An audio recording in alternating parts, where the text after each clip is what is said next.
What is up, everybody, and how's it going? I'm Alex Goldstick, and you are listening to the Spring Forward Pod. On today's pod, we have a great conversation with the leader of the Spring League's coaching staff, Terry Shea. His wealth of football knowledge and passion for the game over his 50-year career is unrivaled. The Spring League will wrap up its season in Austin this Thursday. Tickets are available now for the evening doubleheader, which will include games between former NFL quarterbacks in Johnny Manziel's South team and Zach Mettenberger's West squad. Game 2 of the evening pits Team East against Team North. Players will be signing autographs in between the two games, and children 9 and under can attend for free with a paying adult. Find more information and tickets at thespringleague.com. Now, on to Coach Shea.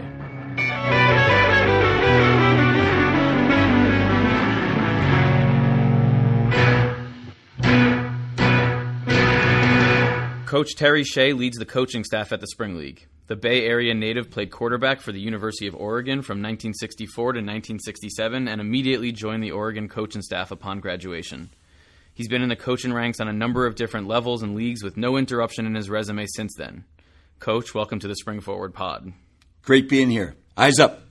So I'm going to go through your entire coaching history. You can stop me, we can get to the end, and then we can review some of the stops along the way, but it's fairly impressive, and assuming that you started playing football as a freshman in high school, correct me if I'm wrong, but that's been every year straight for football since 1960? Yes. And that's crazy since you only look like you're 35. I only feel like I'm 34. Okay, so you graduate Oregon, you're Oregon's quarterback, 1967, 1968, Oregon grad assistant. Then you go to Mount Hood Community College. From there, you're at Utah State. Then you become San Jose State's offensive coordinator. Then Cal's offensive coordinator. From 1990 to 1991, you're San Jose State's head coach, which included 2 Big West championships and a well-known quarterback named Jeff Garcia. You then go on to become Stanford's offensive coordinator. You were then with the BC Lions in the CFL. Then Rutgers head coach from 96 to 2000, which included a Big East Coach of the Year award. Then to the NFL to be the Chiefs quarterback coach, then the Bears offensive coordinator, then the Chiefs quarterback coach, then the Dolphins quarterback coach, then the Rams quarterback coach. And then you actually get into a bit of a run of developmental football where we're at now. That includes being the offensive coordinator of the Virginia Destroyers in the UFL. And then finally, with your Brian Woods connections, head coach of the Boston Brawlers of the FXFL and the Brooklyn Bolts of the FXFL. And now the 2 years at the Spring League. Did I miss anything? No, that's great. So first and foremost, because most of the guys that we're working with here at the Spring League have the dream of getting to the NFL, can you just talk about your NFL experience and what that boils down to for you? Well, the NFL came at the conclusion of my college run at Rutgers. So I spent 8 years in the NFL, and I was very fortunate to coach under Dick Vermeil. He was my head coach for 5 of the 8 years I was in the NFL. So I was really privileged from that standpoint. I really enjoyed the quarterbacks. I think they're the most quality-driven characters in the NFL. And when you're around bright young guys who really have a passion to want to learn and develop, that's a great environment for a teacher. And so that's what I discovered about the NFL was how motivated each individual athlete was. If they felt you could help them get better in any way, they were going to give you their 100% attention. Now, lately, and we talked about your last couple stops, but you've shown an increased interest or at least an increased involvement in developmental football, whether that be the UFL, Brian Wood's first venture in the FXFL, and now 2 years in the Spring League. Coaching is always about teaching, but what does these developmental leagues bring to the table for you as a coach, whether that be more rewarding or more opportunities to teach? There's a tremendous value I see in being around these kind of athletes because they are very highly self-motivated. They're only at the event because they have chosen to be. So it's not like we drafted them, and that's where you get the more captive a player.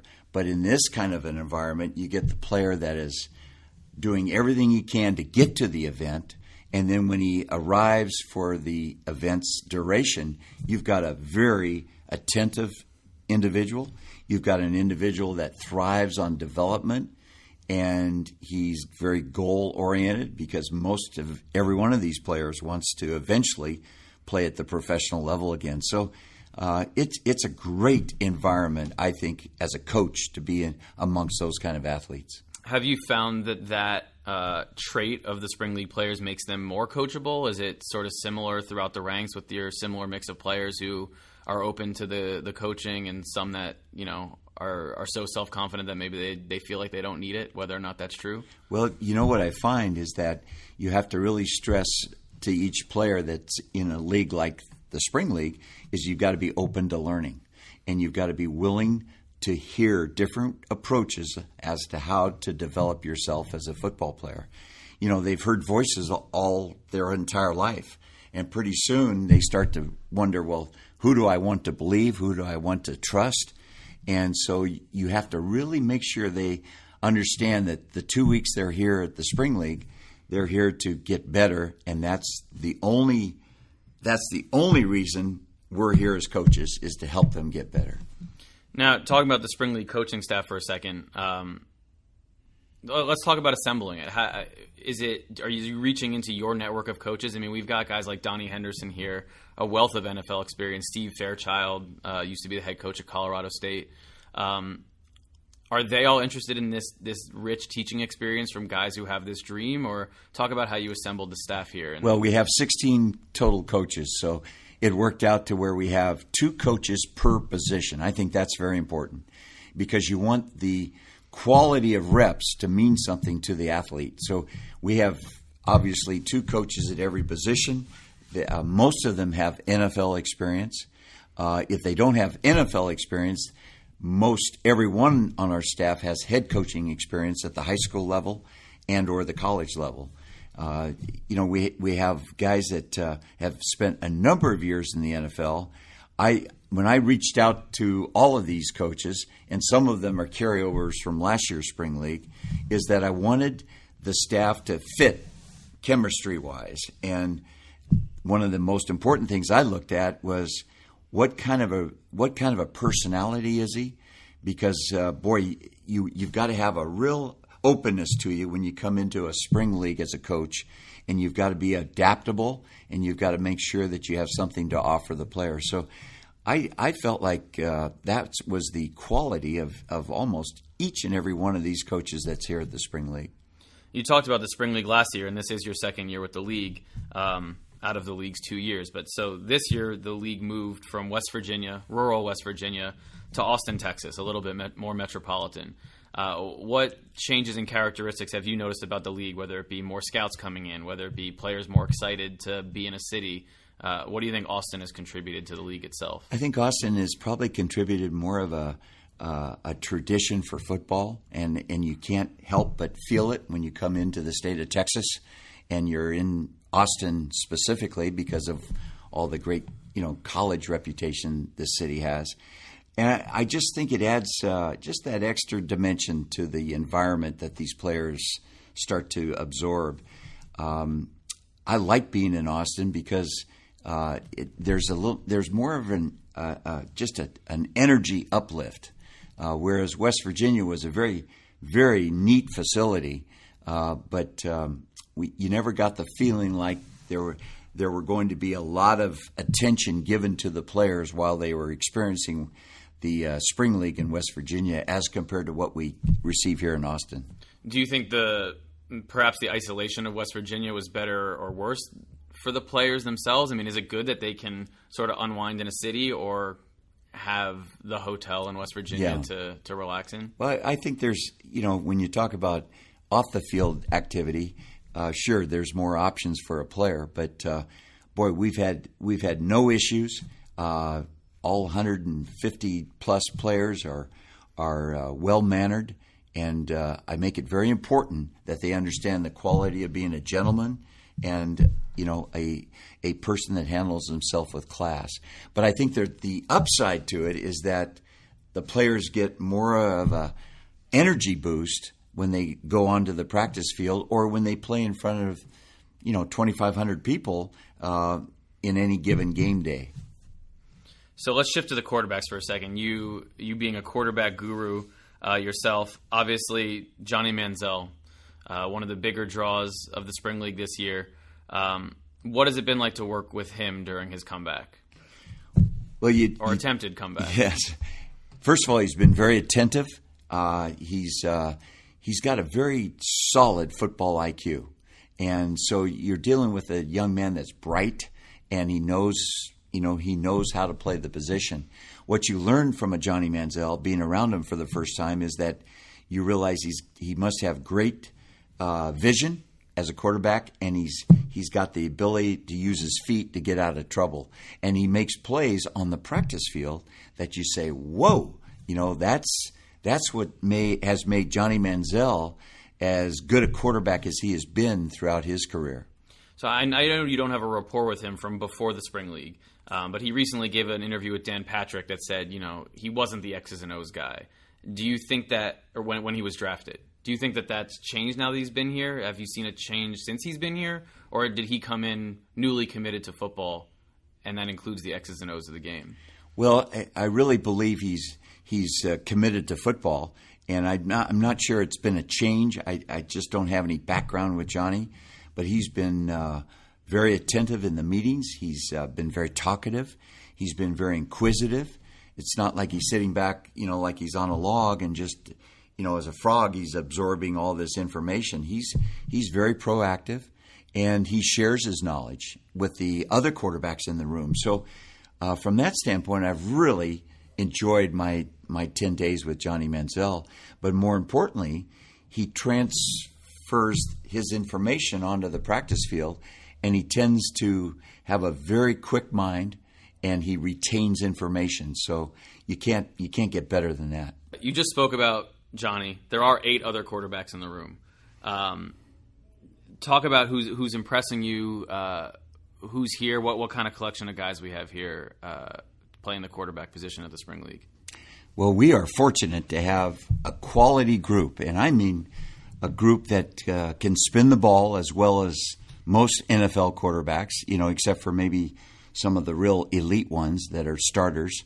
So these guys have the ability to spin the ball and accurately place the ball, and I think that's what allows them to be really a qualified contender for a backup position or a number 3 position in the NFL. And having Johnny Manziel here, it has not been like Snow White and the Seven Dwarfs. I mean, Johnny has had to really stay on top of his game to develop his game, but to even have a chance to separate him from some of the skill that's among the other 8 quarterbacks. Now, this next answer doesn't have to be focused on the quarterback specifically, but feel free. Game day 1, we had a doubleheader on last Saturday. We're recording this on Monday night. What were your big takeaways from game day 1? 4 teams suiting up for the first time after practicing for a week and a half, give or take. What'd you notice? I mean, what's it like installing your game plan, your playbook in that short amount of time, and then see it executed on the field amongst 4 teams? I was really impressed with how easy the offensive players absorbed the play call, and so many of these play calls are the first time they've ever heard it in their career in terms of the language and the terminology. So they absorbed it, they broke a huddle, and they executed it. It wasn't obviously perfect every snap, and there is no football team in the country that can execute at 100% clip every time. But I was really impressed with the way they handled the little nuances of the offense, and the way, for the most part, they kept the game very clean. There were not a lot of nagging little penalties, and every once in a while we had an illegal procedure.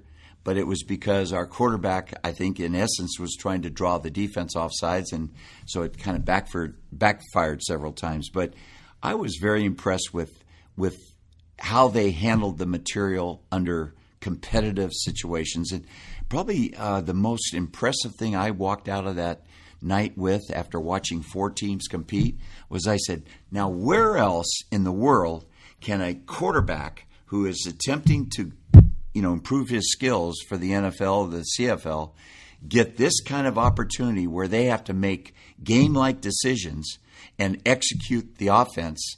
I mean, you don't do this when you're back home throwing against air to one of your best friends, or you don't get this watching from your couch ESPN. So I thought, man, where else can 8 to 9 quarterbacks get a chance to really challenge themselves the way they were challenged in those 2 games Saturday night? Now, just for the people listening, it was about mid-40s, super windy, very unseasonably cold for early April in Austin, Texas. You were still out there in your shorts. Is that your game day uniform no matter what, or do you just now feel the cold? At any point did you look around and say, man, it's not nice out here?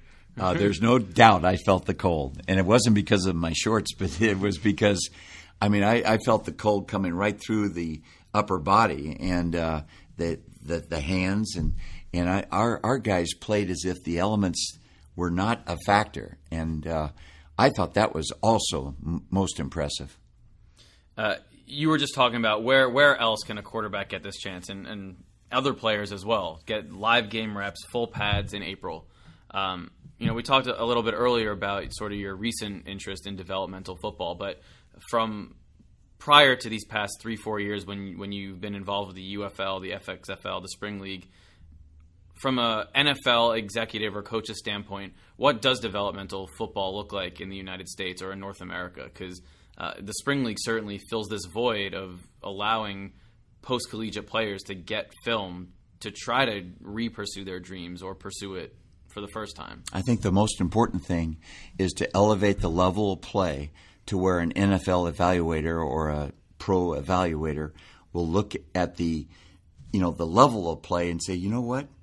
That is pretty darn impressive in terms of the competitiveness and the skill level. And so from that standpoint, I think the Spring League serves a tremendous purpose. You don't want it to be like a semi-pro environment. You don't want the NFL to look down and say, you know what? Shoot, we might as well be playing touch football or flag football. That's what the Spring League, in my opinion, overcomes, and it overcomes it in a very consistent way.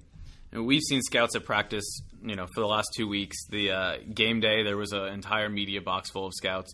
Have you talked to any of them about what's going on in general, about specific players? Have you been approached by any of these scouts and given your take on what's going on? I've been approached by several.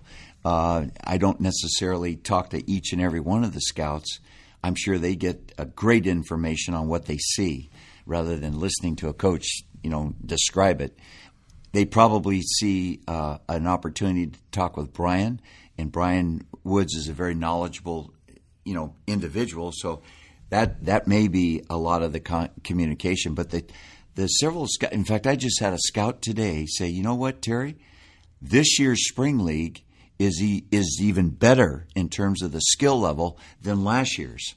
And I said, are you sure? He said, without a doubt. He says, we were discussing that as a group of evaluators, and we were convinced after watching practice today this was by far a more skilled group of players than what we had last year.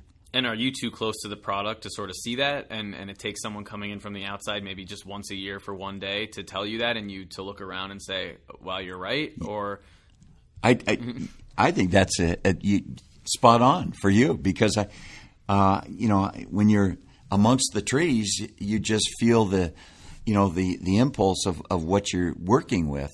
And I felt last year's group, we had some really talented individuals that have gone on and played very well for the 2017 season. So,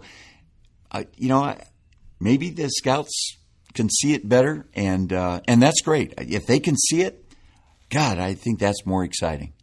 So focusing on you as a person, you as a coach for a second, this morning in the team meetings, you gave out your famous Big Hunk Awards. The Big Hunk is a chocolate bar. Don't get any dirty ideas out there, anybody. But tell us about your famous candy distribution for a reward system for players. Well, the Big Hunk is for big chunks, and we always try to have fun with it. and it started with me in college, and then it carried with me through the NFL, and where I thought, shoot, these NFL players are they're going to just blink on this one. But they bought into it. It's like, some of these 10-year veteran NFL players are like they were at the candy store for the first time. So I've carried it along, and it's become kind of a signature for the Spring League. But what we do is we just recognize outstanding play. Sometimes it comes in the form of an interception, a sack, a touchdown, a 47-yard field goal, or a player who, for whatever reason, had to play on both sides of the ball because of maybe an injury to one of the offensive players. So we just it's just something that I love to do, and I'll tell you, I get the great reaction. I don't care if we're in West Virginia or Austin, Texas. We get a great reaction out of the players. And what is the big hunk bar? Is it tied to your past in some way? I know it's from California. It's not tied to my past, and I don't have stock in the candy company. But it's hard to find throughout the country, and it is made in Northern California, and that's where I grew up. But I don't think it has any connection to my upbringing. So. We sort of talked about you being a QB guru, and that's been your calling card over the years. You have written a bestseller about that, and we don't need to get into the book necessarily, but can you just talk to us about some of your star pupils over the years? We talked about Jeff Garcia was your quarterback when you were the head coach at San Jose State, but you've worked with some of the most memorable names in football over the years. And I've really been privileged because a lot of these guys are really driven. But I remember coaching at a very young age at Utah State, and we had 2 quarterbacks that year drafted in the NFL, and that was the first time that had ever been done since 1957, I think, when Rice had 2 quarterbacks come out. Same year, 2 draftees. That doesn't happen very often. So it started at that point, and it just has been a great journey for me. Maybe my most favorite quarterback had to be Trent Green when I was at the Kansas City Chiefs, and I coached him later at several other NFL teams. But, I've been privileged to coach some of these young college guys coming out, preparing for the draft. It started with Matthew Stafford. I remember Sam Bradford, Josh Freeman, Robert Griffin from Baylor, and it's just been a great ride for me. And you just mentioned Trent Green, and he's actually a great example for the guys in the Spring League as someone who really claimed his starting job pretty late in his career for an athlete, late 20s. Great, great point, because Trent was drafted back in the days when they had 7 rounds, and he was a 7th-round pick, I believe.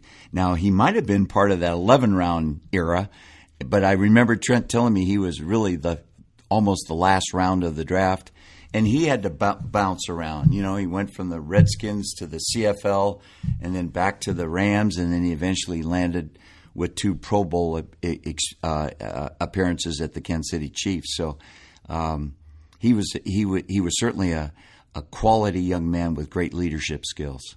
You talk about him bouncing around as a player, but I can only speak for myself. But I think a lot of sports fans are sort of curious at this journeyman lifestyle that a lot of athletes and coaches live. And you've been in coaching for 50 years, and we kicked off this episode with a list of where you've been, and it's all over the country, including Canada. Is that cool? I mean, where do you consider home to be these days, and what stops along the way have been most interesting to live in? Well, my home right now is in Kansas City, and when I went into the NFL back in 2000, that's where I started. So that's where I've ended up in terms of location. But there was one moment in my NFL journey where I was on the Miami Dolphins staff, and we were there together as a staff for only 9 months. And our head coach was let go immediately following the season, and I was the quarterback coach. And I looked down the hall that particular moment of time, and I saw a bunch of cardboard boxes, and I shook my head and said, wow, what the public doesn't appreciate is the fact that when the head coach is released, there are about 16 other assistant coaches, and all of their families are now subject to being moved. And that's the raw side of the NFL, or for that matter, from football coaching. And now it's happening even at a faster pace, I think, a faster rate, where coaches are getting released in the middle of seasons and that sort of thing. My most proud moment as a head coach which was 7 years at the college level, and my very first year I was privileged to be selected as the National Coach of the Year by Pro Football Weekly, and I was just a first-year coach. But one thing that I'm most proud of is I had 7 years as a running head coach, and I never released one of my staff members. And that kind of loyalty is a forgotten quality among so many of the head coaches these days. And that's what was so great about a Dick Vermeil. And I just cherished the fact that I was able to coach under his leadership, and he brought that same loyalty. But today, you don't feel it, you don't see it, and it's probably the ugly side of coaching. Wrapping up, I mean, you've got over 50 years of coaching experience, and you're running around on the field. I saw you, beating Gerard Evans in a sprint on the field the other day. Is your focus in coaching these developmental leagues and teaching guys who are looking for that chance? Is there a chance you try to look to get back into the pros? What's the outlook from Terry Shea for the next 5 years, let's say? I'd be really excited if I could continue to coach in a spring league. That's kind of my niche. I still train quarterbacks, and I love training the quarterbacks at all ages. Most of them are college / NFL guys. But wow, for me to have this kind of an opportunity, I'm not looking to go back into the NFL. That doesn't. That's not what triggers my energy. And being here in the spring league is what I love doing. And the spring league provides more football than may have existed a couple of years ago. So. Very glad to have you on the podcast. Very glad to have you in the Spring League, and thank you so much for taking the time with us. Thanks, Alex. It's been a pleasure.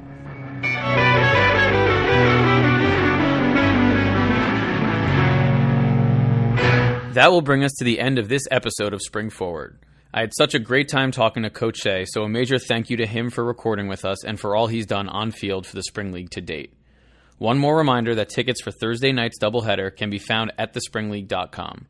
You can follow the Spring League on Twitter, Instagram, and Facebook at the Spring League. You can find me on Twitter at AGStick and on Instagram at ThisIsMyOtherIG. All music was provided to Spring Forward by Joshua Rosner. We'll be back soon. Later.